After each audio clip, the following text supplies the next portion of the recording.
แนะนำពាក្យក្រសួងយុតិធម៌បំភាន់មតិមហាជនរឿងបដិសេធមិនទទួលលិខិតទី2របស់លោករងឈុនតាមពិតរឿងនេះគឺជារឿងមួយគួរឲ្យអស់សំណើចមែនតើព្រោះអីយើងដឹងហើយពីម្សិលមិញគឺលោករងឈុនបានបញ្ជូនឬក៏ទៅជាមួយនឹងសហការីរបស់លោកដើម្បីយកលិខិតទី2ទៅដាក់នៅក្រសួងយុតិធម៌លិខិតទី2នេះគឺក្នុងគោលបំណងដើម្បីរំលឹកក្រសួងយុតិធម៌ថាលិខិតរបស់លោកដាក់តាំងតែពីថ្ងៃទី1ខែកក្កដាមកម្លេះឥឡូវនេះមួយខែទៅហើយសូមអន្តរាគមន៍តាក់ទងនឹងតុលាការដែលដកហូតសិទ្ធិនយោបាយសិទ្ធិសេរីភាពដែលមានចែងធានាដោយរដ្ឋធម្មនុញ្ញនោះចង់ឲ្យអាណាព្យាបាលផ្នែកយុតិធម៌ក្រសួងយុតិធម៌នឹងជួយពិនិត្យមើលផងជាពិសេសគឺលោករដ្ឋមន្ត្រីក្រសួងយុតិធម៌លោកកើតរិទ្ធដែលលិខិតថ្ងៃទី1ខែកក្កដាហ្នឹងគឺខាងក្រសួងយុតិធម៌បានទទួលទៅហើយការពិតក៏ប៉ុន្តែវាយូរពេកមួយខែជាងហើយមិនឃើញដំណឹងឬក៏មិនចាត់ការអីសោះលោករងឈុនក៏បានបញ្ជូនលិខិតមួយទៀតមិនមែនជាលិខិតអីខុសប្លែកអីពីលើកមុនទេតែជាលិខិតរំលឹកឬក៏ស្នើសុំឲ្យក្រសួងយុតិធម៌បញ្ជាក់ទៅមើលថារឿងដោះស្រាយបណ្ដឹងរបស់គាត់សុំអន្តរាគមន៍ឬក៏សំណើសុំអន្តរាគមន៍នោះវាទៅដល់ណាហើយក៏ប៉ុន្តែអាលិខិតទី1ហ្នឹងគឺកាលពីខែកក្កដាហ្នឹងក្រសួងយកទៅផ្អាប់ចោលអត់ឃើញដោះស្រាយអីទេតែដល់ពេលអាលិខិតទី2សុំបញ្ជាក់ហ្នឹងគឺអត់ទទួលតែម្ដងហើយការមិនទទួលលិខិតនេះគឺលោករងឈុនបានបញ្ជាក់នៅលើ Facebook របស់លោកកាលពីម្សិលមិញហ្នឹងថាសហការីរបស់លោកបានទៅដាក់ហើយក៏ប៉ុន្តែមន្ត្រីរដ្ឋបាលរបស់ក្រសួងយុតិធម៌មិនទទួលយកលិខិតដោយមិនបញ្ជាក់អំពីមូលហេតុទេអានេះគឺជារឿងមួយដ៏គួរឲ្យរកម្មចិត្តមែនតើមន្ត្រីរដ្ឋបាលឯណាទៅអាចប្រកែកលិខិតដែលគេដាក់ចុះបញ្ជីហើយបិទស្លាកបោះត្រាមកប្រាប់ថាបានទទួលទៅឲ្យគ្នាអ្នកដាក់អស់ចិត្តក៏ប៉ុន្តែមិនទទួលហើយមិនទទួលឥឡូវនេះក្រោយតែលោករងឈុនបានផ្សព្វផ្សាយសារនេះស្រាប់តែអ្នកនាំពាក្យក្រសួងយុតិធម៌ហ្នឹងគឺចេញសារយ៉ាងវែងអន្លាយខ្ញុំឆ្ងល់ថាអស់លោកអត់ដែលមានពេលវេលាអីច្រើនសម្រាប់ធ្វើកិច្ចការងារអីផ្សេងកើតទៀតទេឬមួយក៏បានតែចេញសារអីម្ដងត្រូវតែ5ទំព័រត្រូវតែ3ទំព័រត្រូវតែ4ទំព័រចេញតែមក2 3ម៉ាត់មកបានហើយគ្រាន់តែបញ្យល់ថាលិខិតហ្នឹងយ៉ាងម៉េចហើយដោះស្រាយយ៉ាងម៉េចចប់និយាយពីនៅផ្អែមបន្លែដូចនៅខំប្រឹងជួយបិទបាំងការពិតឲ្យបន្លប់ព្រឹត្តិការណ៍ទៀតអ្វីដែលបន្លប់នេះគឺគាត់និយាយប្រឆាចការពិតហើយបានទៅជានិយាយលៀងខ្លួនទៅវិញឥឡូវខ្ញុំនិយាយអំពីសាររបស់លោកអែមច័ន្ទមករាដែលជាអ្នកនាំពាក្យក្រសួងយុតិធម៌សរសេរនៅលើបណ្ដាញ Facebook របស់លោកឲ្យដាក់តបទៅលោករងឈុនទៅទៀតបាទក៏ដាក់ចេះអឺការលើកឡើងសំទោសសារឆ្លើយតបទៅលោករងឈុននេះគឺសាររបស់លោកអែមច័ន្ទមករាលោកថាក្នុងនាមអ្នកនាំពាក្យក្រសួងខ្ញុំសូមបញ្ជាក់ជូនថាក្រសួងយុតិធម៌ក្នុងនាមជាស្ថាប័នសាធារណៈរបស់រដ្ឋជានិច្ចកាលតែងតែបើកទ្វារស្វាគមន៍និងទទួលរាល់ពាក្យបណ្ដឹងឬពាក្យសុំអន្តរាគមន៍នានារបស់ប្រជាពលរដ្ឋនិងគ្រប់ភាគីពាក់ព័ន្ធដោយពុំមានការរើសអើងណាមួយឡើយរាល់ពាក្យបណ្ដឹងឬពាក្យសុំអន្តរាគមន៍ទាំងនោះតែងទទួលបានការពិនិត្យនិងចាត់ការទៅតាមនីតិវិធីរដ្ឋបាលប្រកបដោយការយកចិត្តទុកដាក់ហើយក្រសួងយុតិធម៌តែងតែធ្វើការឆ្លើយតបនិងដោះស្រាយក្នុងក្របខ័ណ្ឌសមត្ថកិច្ចតាមច្បាប់របស់ក្រសួងបន្ទាប់ពីឆ្លងកាត់ការត្រួតពិនិត្យនិងសិក្សាស្រាវជ្រាវយ៉ាងហ្មត់ចត់ពីសំណាក់មន្ត្រីជំនាញតាក់ទងនឹងករណីខាងលើនេះខ្ញុំសូមបញ្ជាក់ជាថ្មីថាលិខិតស្នើសុំអន្តរាគមន៍របស់លោករងឈុនដែលបានដាក់មកក្រសួងយុតិធម៌កាលពីថ្ងៃទី1ខែកក្កដាឆ្នាំ2026កន្លងទៅនេះគឺត្រូវបានទទួលយកនិងកំពុងស្ថិតក្នុងដំណាក់កាលពិនិត្យស្រាវជ្រាវយ៉ាងយកចិត្តទុកដាក់ហ្មត់ចត់ដោយមន្ត្រីជំនាញដើម្បីធ្វើចំណាត់ការតាមនីតិវិធីច្បាប់ជាធរមានដោយរាល់លិខិតឬពាក្យអន្តរាគមន៍របស់ប្រជាពលរដ្ឋទូទៅដែរខ្ញុំសូមបញ្ជាក់ជាថ្មីថាលិខិតស្នើសុំអន្តរាគមន៍របស់លោករងឈុនដែលបានដាក់មកក្រសួងយុតិធម៌កាលពីថ្ងៃទី1ខែកក្កដាឆ្នាំ2026កន្លងទៅនេះក៏ត្រូវបានទទួលចាត់ការដោយលិខិតអឺពាក្យបណ្ដឹងដទៃទៀតដែលប្រជាពលរដ្ឋទូទៅដាក់មកក្រសួងដែរក្រសួងយុតិធម៌ធ្វើការឆ្លើយតបបន្ទាប់ពីក្រុមជំនាញឲ្យបានពិនិត្យសំទោសខ្ញុំអានសារថ្មីឲ្យវាដដែលពេកដូច្នេះខ្ញុំសូមច្រានចោលទាំងស្រុងនៅការលើកឡើងដោយប្រឌិតព័ត៌មានពីសំណាក់ក្រុមលោករងឈុនថាសហការីរបស់លោករងឈុនយកលិខិតមកដាក់ជូនក្រសួងយុតិធម៌កំពុងតែត្រូវបានមន្ត្រីនគរបាលបដិសេធរដ្ឋបាលបដិសេធមិនទទួលការលើកឡើងនេះគឺជាការមិនពិតនិងជាការភូតកុហកសាធារណជនទាំងស្រុងហើយសូមស្នើឲ្យក្រុមរបស់លោករងឈុនបដូរចេញនៅទម្លាប់ដែលមិនល្អក្នុងការនិយាយភូតកុហកឬបំភ្លៃការពិតដើម្បីបំភាន់សាធារណមតិបំពុលបរិយាកាសសង្គមឬក៏ធ្វើឲ្យប៉ះពាល់ដល់សណ្ដាប់ធ្នាប់ព័ត៌មានបងប្អូនឃើញនៅក្នុងសេចក្តីថ្លែងការណ៍របស់អ្នកនាំពាក្យក្រសួងយុតិធម៌មកវែងនេះខ្ញុំលុបចោលពាក់កណ្ដាលទៀតគាត់អត់មាននិយាយពីលិខិតទី2របស់លោករងឈុនទេគាត់អូសពេលហ្នឹងនិយាយតែពីលិខិតទី1ថ្ងៃ1កក្កដាឆ្នាំ2026ហ្នឹងដ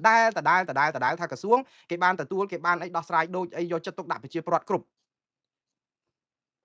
តើអ្នកណាគេនិយាយអំពីលិខិតទី1ហ្នឹងលោករងឈុនមានបាននិយាយថាលិខិតទី1ហ្នឹងគេមិនទទួលហើយណាលិខិតទី1ហ្នឹងគឺបានទទួលទៅហើយលោករងឈុនក៏បានផ្សាយដែរថាក្រសួងយុតិធម៌ហ្នឹងបានទទួលតាលិខិតទី1ហ្នឹងតែគេនិយាយពីលិខិតទី2នេះអាទៅដាក់ពីម្សិលមិញនេះដើម្បីឲ្យក្រសួងយកមកដោះស្រាយតើវាដល់ណាហើយយូរណាហើយជនរងគ្រោះដែលជាអ្នកដាក់ហ្នឹងគ្នាសុំបានបំភ្លឺមើលឆ្លើយតបមើលយ៉ាងម៉េចអីអញ្ចឹងដែរមានការទទួលខុសត្រូវមួយខែជាងឲ្យស្ងាត់ជើងអត់ទទួលអត់ប្រាប់ពីមូលហេតុ ហើយឥឡូវដល់ពេលលោកអែមមករាលោកអែមច័ន្ទមករាចេញមកនិយាយគឺនិយាយតែពីលិខិតទី1ហ្នឹងប្រជាពលរដ្ឋទាំងអស់ស្ដាប់មកហ្នឹងគឺជក់ចិត្តថាអញលោករងឈុនផ្ដេសផ្ដាស់មែនតែនគេទទួលលិខិតទៅហើយវាហេតុអីបានថាគេអត់ទទួលលិខិតប៉ុន្តែលោកអែមច័ន្ទមករាអត់បាននិយាយលិខិតទី2ទេឃើញទេបិទលិខិតទី2ចោលនិយាយតែពីការទទួលបានលិខិតទី1ហើយទាត់ចោលអាការដែលថាអត់ទទួលបានលិខិតហ្នឹងថាជាការពលឹះមួលបង្កាច់ហើយសុំឲ្យលោករងឈុនហ្នឹងដូរចរិតអីណាវែងឆ្ងាយសារនយោបាយមកកណោក៏ដឹកជាអ្នកនាំពាក្យក្រសួងគេមិនដែលប្រើសារនយោបាយបែបគុណនាមច្រើនចឹងទេលោកអែមច័ន្ទមករាលោកជាក្មេងជាបញ្ញវន្តជំនាន់ក្រោយជាមនុស្សគួរឲ្យជាទុកចិត្តជាគេហៅថាអ្នកស្នងមរតកនៃការដែលមិនលៀបពណ៌ការដែលមិនប៉ាតណាប៉ាតណៃផ្ដេសផ្ដាស់ដោយមនុស្សជំនាន់មុនច្រើនណាអ្នកនាំពាក្យស្ចាប់10មួយយួរឥឡូវលោកចេញមកក៏10មួយយួរដូចគេដែរយើងជាបញ្ញវន្តជាអ្នកនាំពាក្យត្រូវប្រកាន់គោលការណ៍អត់ធ្មត់ឲ្យមែនតើដល់កម្រិតឲ្យភាសាការទូតផ្លូវការទោះជាប្រជាពលរដ្ឋខឹងសម្បាយ៉ាងណាគឺយើងជាមន្ត្រីរាជការបម្រើរាជស៊ីប្រាក់ខែរាជគឺយើងត្រូវមុខក្រាស់ហើយអត់ធ្មត់លេបថ្មលេបគ្រួឲ្យសរសេរយ៉ាងសុភាពរៀបសារធម្មតាសុំទោសអនុគ្រោះអីអញ្ចឹងទៅយើងកំពុងបន្តកិច្ចការងារហ្នឹងហើយអត់មានមកចេញពាក្យស្អីណាសុំស្នើឲ្យលោករងឈុនបដូរចេញនៅទម្លាប់ដែលមិនល្អក្នុងការនិយាយភូតកុហកឬក៏បំភ្លៃការពិតដើម្បីបំភាន់មតិសាធារណជនបំពុលបរិយាកាសសង្គមឬធ្វើឲ្យប៉ះពាល់ដល់សន្តិភាពព័ត៌មានពាក្យទាំងអស់នេះណ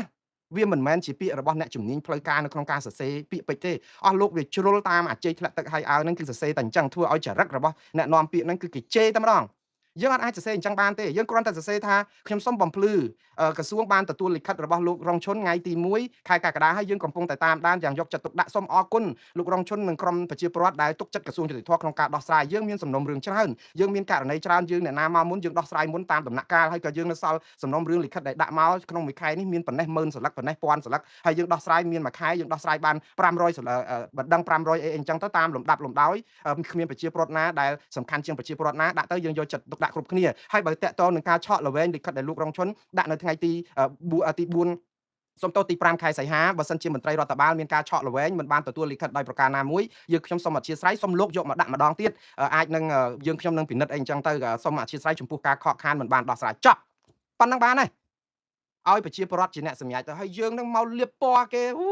ខ្លាចតែអស់លោកមេអស់លោកនឹងមិនគិតថាលោកនឹងជាមនុស្សដែលគេរើសមកឲ្យធ្វើជាសេកអ្នកនាំពាក្យក្រសួងយុតិធម៌ហ្នឹងបាច់មកហ្នឹងមិនបាទមកថ្ងៃនោះមុនមកហ្នឹងខ្លាចគេថាយើងមិនបាទផ្សារខ្លាចយើងថាយើងមិនចេះប្រើពាក្យអសរោះថាយើងនឹងមិនចេះលៀបពណ៌គេមែនហើយឥឡូវដល់និយាយចឹងសម័យខ្លួនលោករងឈុនប្រប៉ិនគាត់ឯងគាត់ទៅកុហកគាត់ធ្វើនយោបាយនៅក្នុងប្រទេសកម្ពុជាប្រមាណឆ្នាំទៅហើយគាត់មានដែលទៅកិច្ចការទទួលខុសត្រូវម្ដងណាទេអាជ្ញាធរហៅទៅផ្តិតមេដៃរាល់ខែគាត់ផ្តិតមេដៃរាល់ខែរឿងហាមឃាត់សិទ្ធិសេរីភាពរបស់គាត់ដាក់ក្រោមការត្រួតពិនិត្យតាមផ្លូវតុលាការហើយឥឡូវយកពាក្យហ្នឹងយកមកលាបពណ៌គាត់ហើយថាគាត់ជាអ្នកដែលបន្លំមតិសាធារណជនរឿងលិខិតដែលរដ្ឋបាលអត់ទទួលចោះលោកអែមច័ន្ទមករាមានទៅមើលទេអ្នកស្រីពុំព្រំចន្ទថាយកលិខិតមួយសន្លឹកលោករងឈុននៅអង្គុយចាំក្នុងឡានលោកស្រីព្រំចន្ទថាដែលជាភរិយាលោកកកកំភៀជាប់គុក6ឆ្នាំទៅមិនចាញ់មកអត់មានបាត់មួយថ្ងៃទេគាត់យកទៅដាក់ទៅក្នុងខែកន្លែងរដ្ឋបាលមន្ត្រីរដ្ឋបាលដែលចោះលិខិតគាត់ថ្ងៃទី5ហ្នឹងម្នាក់ក្មេងជាងគេនៅកាន់កន្លែងលិខិតហ្នឹងដំបងរកវាយត្រាបោះស្លាកហើយក៏ប៉ុន្តែបានមន្ត្រីម្នាក់ទៀតដែលមានវ័យចំណាស់ជាងហ្នឹងស្រាប់តែទៅទេឆ្វាត់ឆ្វែងអីចឹងទៅស្រាប់បានទុះអត់ទទួលយកលិខិតហ្នឹងលោកអត់យកការងារហ្នឹងយកមកពិនិត្យពិច័យទេរួចទៅទាត់ចោលលិខិតគេថាគេហ្នឹង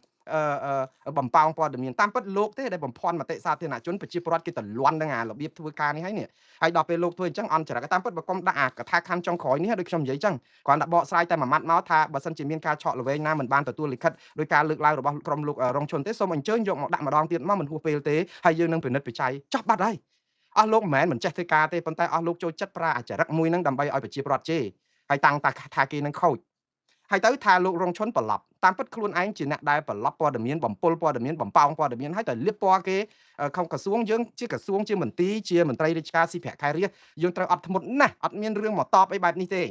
េហើយខ្ញុំនិយាយនេះនិយាយយកតែប៉ុនទេការងារគូធ្វើបានល្អជាងហ្នឹងណាព្រោះគេជួលលោកមកហ្នឹងគឺរាជយើង8 10លានអ្នកហ្នឹងបងប្រាក់ខែជួលលោកមកឲ្យធ្វើការហ្នឹងបំរើរាជមិនមែនមកឲ្យលោកមកតបក្តៅកាហាយនឹងរាជលៀបពណ៌រាជទេហើយបើសិនជាអស់លោកនៅធ្វើដដែលទេគឺអស់លោកហែកស្លឹកឆ្នោតគណៈបកប្រជាជនកម្ពុជាចោលទៀតហើយខ្ញុំក៏ផ្ដាំព្រោះអីយើងធ្វើឲ្យប្រជាពលរដ្ឋចិត្តតែក្តៅក្រហាយ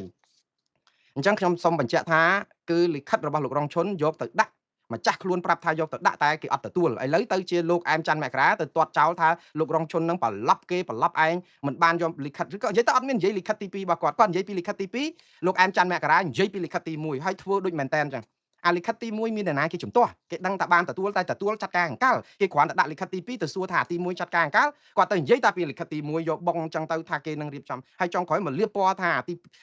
អត់ដែលបាន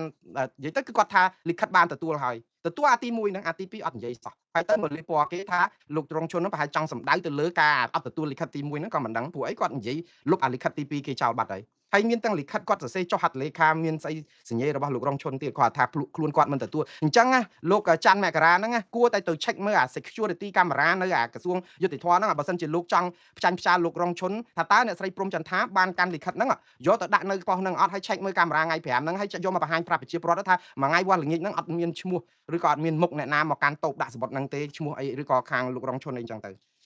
ពេលនិយាយបែបនេះគឺកោកសឹកមកតដោកឆ្អែតតែពុកកបីទេយើងនិយាយគឺវាអន់ខ្លួនខ្ញុំមិនចង់ឲ្យមន្ត្រីខ្មែរក្មេងៗនឹងអន់ខ្លួនទេបងប្អូនព្រោះសុទ្ធតែជាអ្នករៀនសូត្របានចេះដឹងច្រើន